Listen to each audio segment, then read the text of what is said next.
la cuarta semana del conflicto armado en Ucrania y a un mes hay que seguir analizando el contexto que llevó a esta situación. Y no es más que la expansión de la OTAN cercando a Rusia con un claro propósito: no dejar que le arrebaten la influencia en Europa. Esto es un juego perverso geopolítico.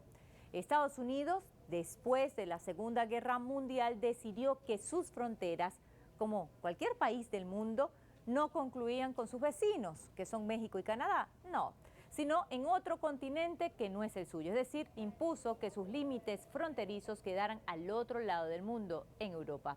Y para ello comenzó con su poderío económico y militar a tejer una red de aliados que, entre otros mecanismos, se congregaron en la Organización del Tratado del Atlántico Norte, en la OTAN. Son 30 países que conforman el bloque subordinado a Estados Unidos. En este sentido, la política exterior de Washington se enmarcó en desaparecer de la faz de la tierra todo lo que oliera o pensara de izquierda o cualquier corriente alternativa al capitalismo. Es decir, su enemigo principal, la Unión Soviética, que lideraba en ese momento las banderas de los derechos humanos, igualdad, la no explotación de la clase trabajadora, entre otras ideas humanistas. Desde entonces, la persecución no ha cesado y estamos asistiendo casi en vivo y en directo, promovidos por los medios de comunicación, a un llamado de exterminio a la población rusa. Así lo denunció el presidente Vladimir Putin, y cito textualmente: han decidido execrar de la civilización, de su supuesta civilización, a todos los ciudadanos rusos, estén donde estén, sin importar el ámbito de la vida en que se desenvuelvan y cómo piensen. Han decidido que los ciudadanos rusos hemos perdido nuestra condición humana, que ya no pertenecemos a este planeta, y eso jamás se había visto en la historia de la humanidad. Hay que recordarlo. Lo más cercano fue en el régimen de la Alemania de Hitler, y me detengo acá. ¿Qué es lo que está ocurriendo en Ucrania? Pues el renacimiento de ese movimiento nazi, el nacionalismo, que no es más que el exterminio para acabar con el otro. Ucrania, el nazismo 2.0, la rusofobia. Pongamos el punto en la I.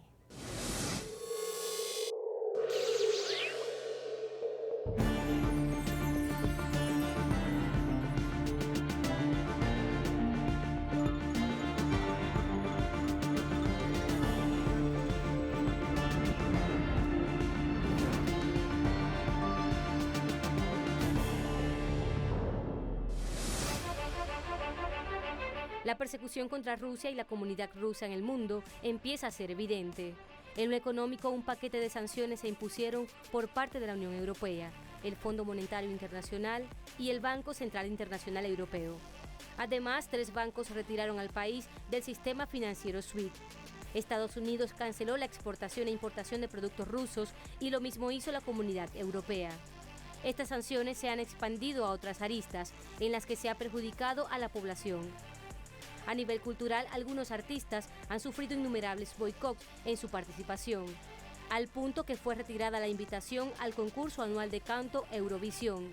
El país tampoco recibirá los estrenos emitidos por la cadena Disney, Sony y Warner Bros.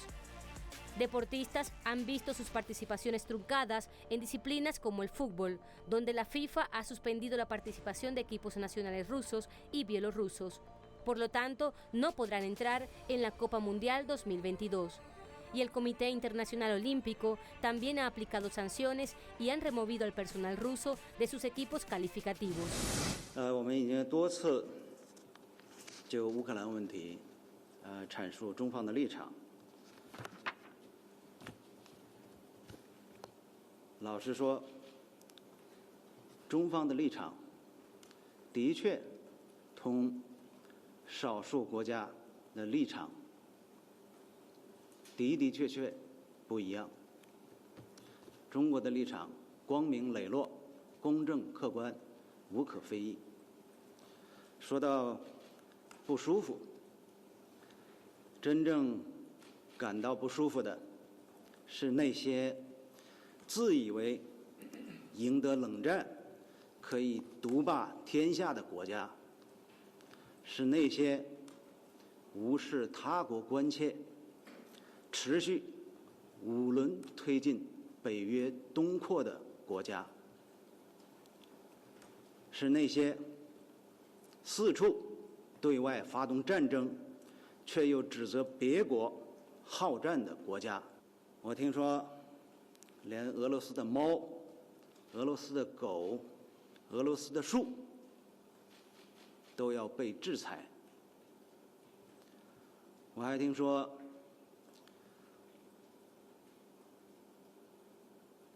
柴可夫斯基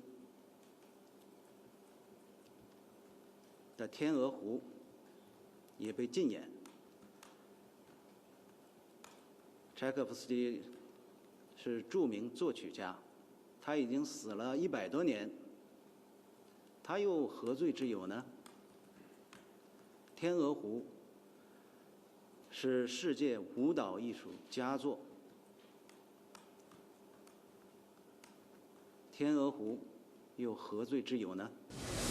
Hay que recordarlo muchas veces. Esta historia no comenzó el 22 de febrero, cuando Rusia reconoció la independencia de Lugansk y Donetsk. No. Y luego, 2 días después, el 24 de febrero, ordenó la operación especial militar. Esta historia comenzó en el 2004 con las llamadas revoluciones de colores. A Ucrania le correspondió el color naranja y se llamó la Revolución Naranja, apoyada por Washington. Luego, ya inoculada la resistencia y que pacífica, como ocurrió en varios países, entre ellos Venezuela, en el 2014 se dio el golpe de Estado y comenzó una persecución a toda la población de habla rusa o que fuera de descendencia rusa. Y este genocidio fue callado durante 8 años por Naciones Unidas. Es más, Estados Unidos entregó armas a Ucrania para que masacrara a su propia población que se encontraba en Crimea y en el Donbass. Las bombas caían sobre escuelas, hospitales, residencias. Las torturas eran sistemáticas. Los crucificaban, los quemaban vivos, eran prácticas crueles e inhumanas. Y se empezó a conformar un movimiento neonazi, un grupo de exterminio paraestatal, el más conocido, el Batallón Azov. El Batallón Azov es una unidad militar de simbología e ideología fascista. Su emblema está compuesto de 2 símbolos nazis, el sol negro y una adaptación de la runa usada por la división Das Reich, símbolo que era usado como un emblema nacionalista ucraniano incluso antes de la creación del grupo Azov. A estos grupos se le unen militares de Estados Unidos y Europa, que defienden la idea del neonazismo. En algunos de sus desfiles utilizan símbolos nazis, al igual que en sus banderas y en la vestimenta. Estos símbolos eran usuales en las protestas del Euromaidán en el año 2014, cuando crucificaron y quemaron personas vivas que se oponían al golpe de Estado contra el presidente Viktor Yanukovych.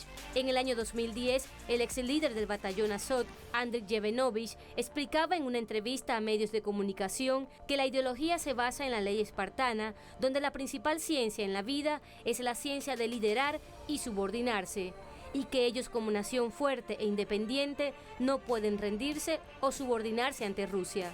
Para él, Ucrania, con sus 50 millones de ciudadanos blancos y de calidad, funciona como el corazón de los comercios en la geopolítica.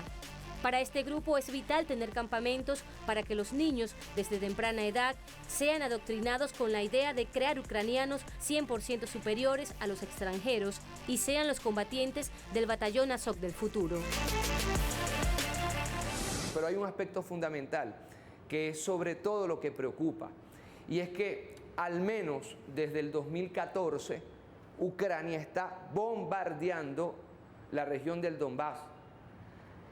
Han habido 14.000 asesinados por parte de Ucrania, gran parte de ellos civiles, grandísima parte de ellos civiles, es decir, ha habido un genocidio continuado al menos desde el 2014.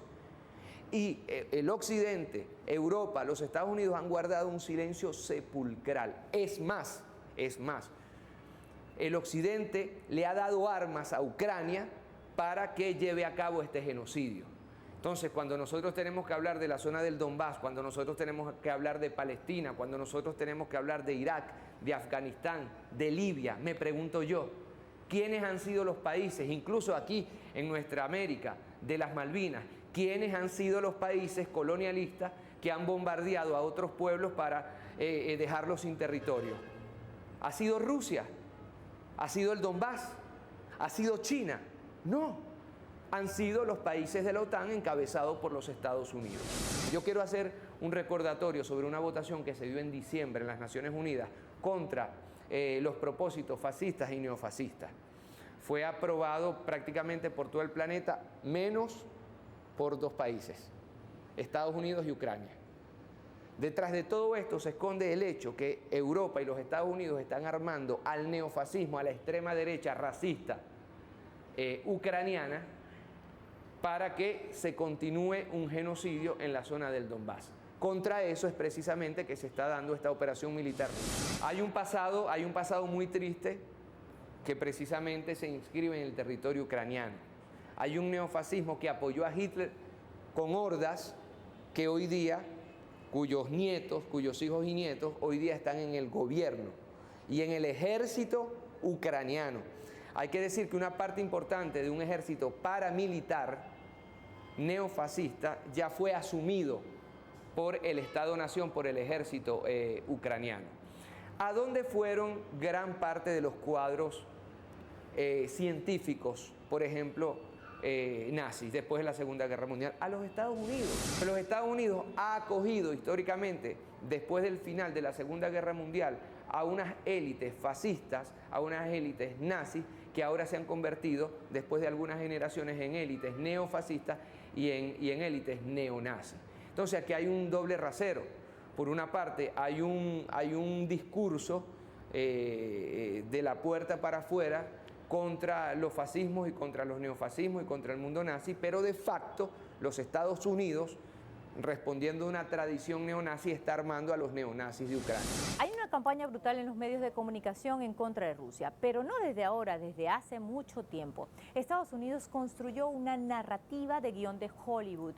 ¿No les parece extraño que el malo de las películas siempre son los espías rusos? La utilización de las mujeres rusas como símbolo sexual para penetrar a los países y desestabilizarlos.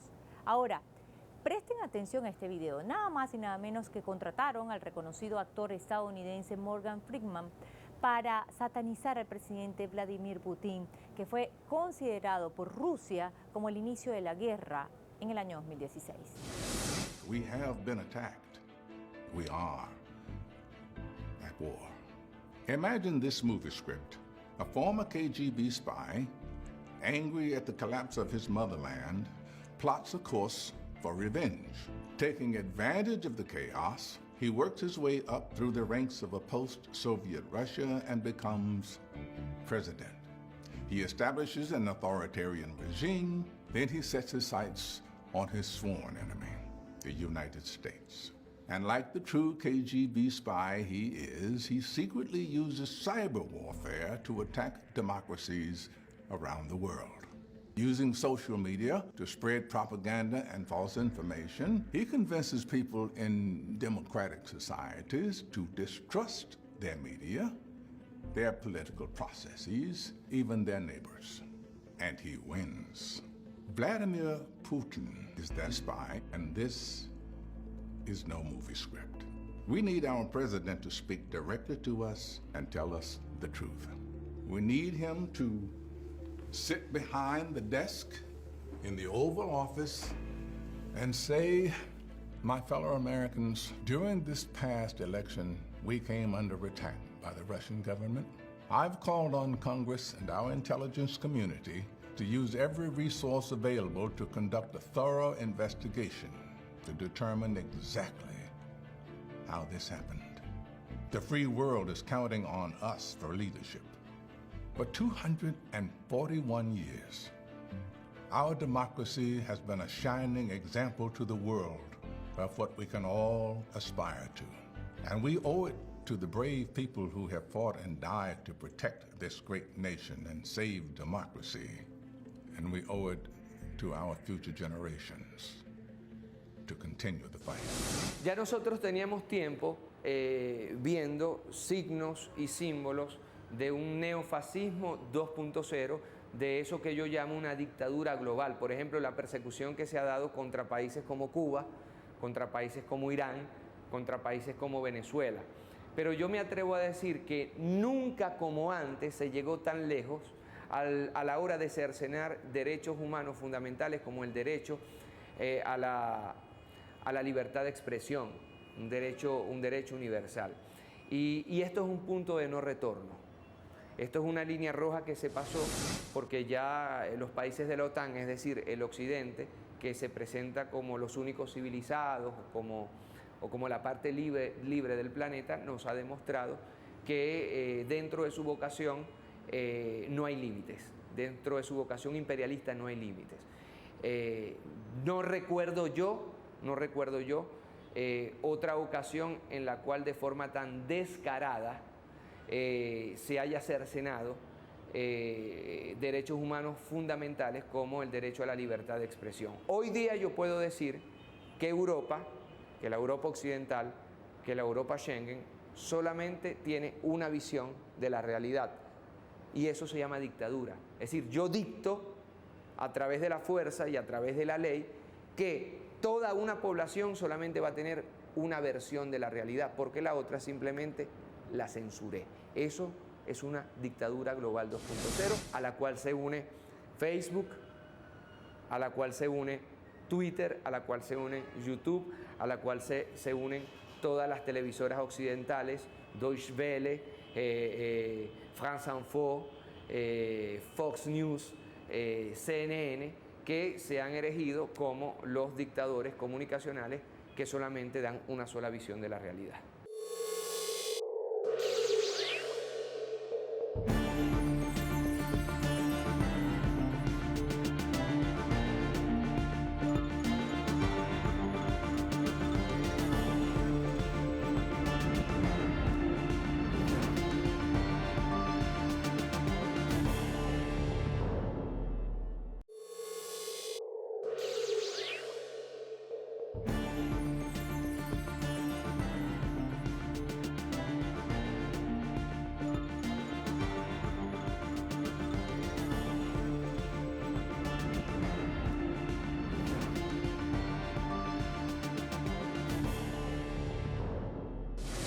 En 1973 ocurrió un golpe de Estado en Ruanda. Una emisora radial de mucho poder incitó a un genocidio donde en 100 días asesinaron a más de 800.000 personas por su origen étnico. La persecución fue brutal. Esto marcó un precedente de la corresponsabilidad de los medios de comunicación en la guerra. Lo mismo está ocurriendo en contra de Rusia. Vemos sin pudor que en los medios de comunicación europeos y también de Ucrania se incita a exterminar a los rusos, estén donde estén. Se desató la rusofobia y hay un blackout informativo porque además censuraron a todos los medios de comunicación de ese país. Queremos relaciones buenas, de respeto mutuo y de igualdad con Estados Unidos, así como con cualquier otro país del mundo. Solo puedo decir que lamento la obsesión rusófoba de nuestros colegas, que rebasa todos los límites. Tratando de cancelar a Rusia, Occidente se quitó la máscara del civismo y comenzó a actuar de manera beligerante, demostrando su verdadera naturaleza. Pide una comparación de los pogromos antisemitas de los nazis, llevados a cabo en Alemania en los años 30 del siglo pasado. Нас на Росії називають нацистами, фашистами і так далі. Я дозволю собі зацитувати слова Адольфа Ейхмана, який сказав, що для того, щоб знищити націю, потрібно нищити в першу чергу дітей. Тому що вбиваючи їхніх батьків, діти виростуть і обов'язково помстяться. Вбиваючи дітей, вони ніколи не виростуть і нація зникне. Як Збройні сили України не можуть нищити російських дітей, тому що це заборонено правилами війни. І це заборонено різними конвенціями, в тому числі Женевськими. Але я не зі Збройних сил України. І коли мені випаде нагода розправитися з росіянами, я обов'язково це зроблю. Я дотримуюсь, раз ви вже називаєте нацистами, дотримуюсь доктрини Адольфа Ейхмана і зроблю все, що від мене залежить, для того, щоб ні ви, ні ваші діти ніколи не жили. Siempre he sido un gran humanista y decía que en cuanto una persona es herida, ya no es un enemigo, sino un paciente. Ahora he dado instrucciones estrictas de castrar a todos los hombres rusos, porque son cucarachas, no personas. ¿Qué significa esta rusofobia? Pues un crimen de lesa humanidad. Y hay que prestar mucha atención a este dato y análisis. Rusia, después de agotar todas las vías diplomáticas, se vio forzada a utilizar la vía militar. Su seguridad nacional fue amenazada por una organización que es la OTAN y corría el peligro que avanzaran los grupos neonazis al interior del país. Así que, cercada de bases de la OTAN, reaccionó en su legítima defensa, anticipando lo que ya era un hecho. Toda Europa en contra de Rusia, las guerras están reguladas y Rusia está cumpliendo con la normativa internacional que se aplica en tiempos de guerra. Ahora, lo contrario sucede contra Rusia, porque no solamente desde Ucrania se está promoviendo un genocidio, sino desde Europa en contra de todo lo que se identifique con Rusia o se acerque a su cultura. Rusia evitó por todos los medios este conflicto bélico. Rusia habló en varias ocasiones de no pasar la línea roja. Lo cierto es que los Estados Unidos y la OTAN dejaron sin opciones a Rusia. Lo cierto es que los Estados Unidos se están frotando las manos porque los Estados Unidos necesitan dos cosas. Uno, reactivar su economía. La inflación en los Estados Unidos es galopante. Hay una crisis sin precedentes. En los Estados Unidos la impopularidad de Biden ya roza el 75%, 73-75%. La única manera que tenían los Estados Unidos para reactivar su economía era a través de la guerra, como lo hizo en la Segunda Guerra Mundial, por cierto. Además, los Estados Unidos tienen todo para ganar porque una vez más toman como tontos útiles a los europeos. Que hay que decir también esto no se trata, y cuidado y nos equivocamos aquí, de una guerra de la izquierda contra la derecha. No, señor. Rusia es un país capitalista, es un país neoliberal que con el capitalismo, con el neoliberalismo, ha logrado superar a los Estados Unidos. Por cierto, China también. A esto hay que sumarle los casi 30 laboratorios biológicos que se consiguieron y fueron además confirmados por Estados Unidos. ¿Qué se pretendía hacer con esos experimentos? Pues un atentado no solamente en contra de Rusia, sino en contra de la humanidad. Aunque Estados Unidos insiste en que se trata de teorías conspirativas y una propaganda de Moscú, los biolaboratorios promovidos por Washington en territorio ucraniano son un hecho. Así lo demuestran documentos relevados por Igor Kirillov, jefe de la Fuerza de Protección Radiológica, Química y Biológica de Rusia. En su revelación, el funcionario dijo que los laboratorios ucranianos fueron los principales ejecutores del proyecto P872, que consiste en estudios de transmisión de enfermedades a través de murciélagos. Kirillov añadió que los patógenos que se estudiaban en los laboratorios ucranianos eran autóctonos y su propagación podría hacerse pasar por un brote surgido de manera natural, lo que representa serias violaciones de la Convención para la Prohibición de las Armas Bacteriológicas y Toxínicas. Igualmente, en dichos papeles se revela que los laboratorios ucranianos destruyeron apresuradamente patógenos altamente peligrosos de la peste, antrax, tularemia, cólera y otras enfermedades mortales. Kirillov detalló que la pesquisa determinó que existen 6 familias de virus, incluidos los coronavirus, y 3 tipos de bacterias patógenas que han sido obtenidas durante los proyectos de Estados Unidos en Kiev. El informe del Ministerio ruso consigna además que Estados Unidos y sus aliados de la OTAN habrían creado agentes biológicos capaces de atacar de forma selectiva a determinados grupos raciales. Otro de los proyectos, denominados UP4, estudiaba la posibilidad de usar las aves migratorias para propagar enfermedades peligrosas, como la gripe aviar H5N1, cuya letalidad alcanza el 50% de los humanos. Desde 2016, cuando comenzaron los proyectos mencionados, Estados Unidos y Ucrania han guardado silencio sobre ellos en los informes internacionales, a pesar de su clara orientación relacionada con las armas biológicas. Para el ejército ruso, las acciones clandestinas promovidas por el Departamento de Estado de los Estados Unidos es una práctica implementada por Washington para tercerizar las pruebas en los patógenos, bajo la excusa de impulsar proyectos de bienestar sanitario y epidemiológico de Estados Unidos en países considerados en vías de desarrollo como en África y Asia. Entre los elementos probatorios se expone un documento fechado del 6 de marzo de 2005 que confirma la participación directa de Washington por el orden de los $32 millones, recursos que eran destinados para laboratorios del Ministerio de Defensa ucraniano situados en Kiev, Odessa, Lviv y Kharkov. Ucrania tiene instalaciones de investigación biológica, que de hecho ahora estamos bastante preocupados, que las fuerzas rusas puedan estar tratando de controlar, por lo que estamos trabajando con los ucranianos sobre cómo pueden evitar que cualquiera de esos materiales de investigación caiga en manos de las fuerzas rusas, si han de acercarse.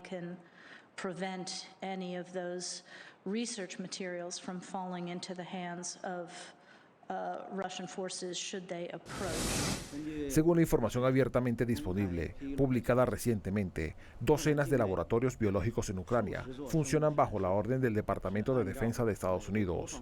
Y Estados Unidos ha invertido más de $200 millones en las actividades de estos laboratorios. La investigación de Estados Unidos, un mecanismo para la propagación invisible de patógenos mortales. Lamentablemente estamos en presencia de una nueva estrategia donde los medios de comunicación son actores de los conflictos contemporáneos. Satanizan, estigmatizan, invisibilizan a su parecer al adversario. Es una técnica de guerra, es una guerra informativa, cognitiva, porque van directamente al cerebro, manipulando la opinión pública mundial. La rusofobia es un crimen de guerra. Solo por hablar un idioma distinto o por ser rusos les da el derecho de exterminarlos. Es un crimen de lesa humanidad. Ahora bien, el derecho internacional no funciona para nada, es una coartada para acabar con unos y beneficiar a otros. ¿Y quiénes son esos otros? Los que dominan el sistema internacional. Y dejamos por fuera las sanciones económicas, otro crimen de lesa humanidad que quiere pulverizar y arrodillar al pueblo ruso. Concluyo como inicié con la denuncia del presidente Vladimir Putin. Quieren desaparecer de la faz de la tierra a los rusos, exterminarlos, y han decidido que de la noche a la mañana han perdido su condición humana y no tienen derecho a vivir. ¿Y quiénes lo hacen? Los que históricamente han sometido a la humanidad por sus intereses económicos. Pusimos el punto en la I.